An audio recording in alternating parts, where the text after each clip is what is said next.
сармои шадиди рӯзҳои ахир бархе бемориҳои сироятии мавсимиро камтар кардааст, вале боиси хуруҷи дигар бемориҳо шудааст. бархе аз сармохӯрдагӣ шикоят мекунанд, бархе аз фишорбаландӣ ва дарди қалб.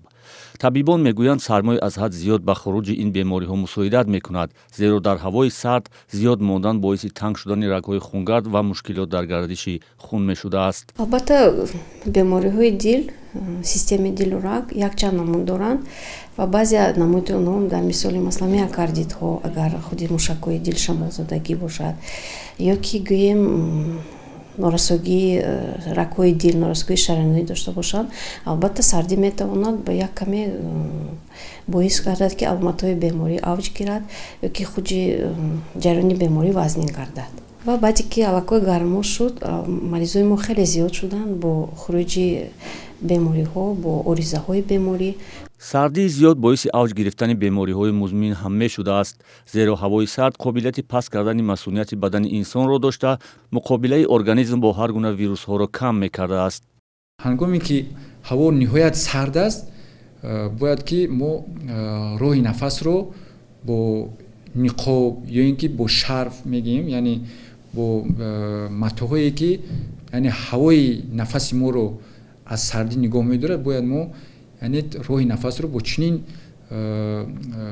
яъне либос бояд маҳкам карданамон лозим аст ки то ин ки ҳавои ниҳоят сарди баъд албатта ки бо роҳҳои нафас зарарашонро мерасонанд.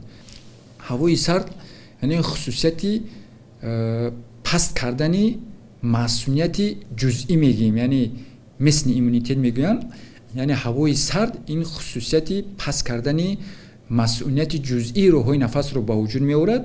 дар чунин ҳолат афзоиши вирусҳо зиёд мегардад. ҳавои сард умдатан ба саломатии кӯдакон ва калонсолони аз 60-65 сола боло таъсири бештар доштааст. аз рӯи тадқиқотҳо кӯдакони хурдсол новобаста аз он ки мо чӣ қадар эҳтиёташонам кунем, мисол ва ҳол нисбати калонсолон зиёдтар ба бемориҳои шадиди вирусии роҳҳои нафас ва бемориҳои шадиди меъдаи рӯда зиёдтар онҳо гирифтор мешаванд, ба хотире ки системаи масунияти бадани кӯдакон нопурра инкишоф ёфтааст. инчунин кӯдакон беҳдошти шахсиро албатта ки пурра риоя намекунанд.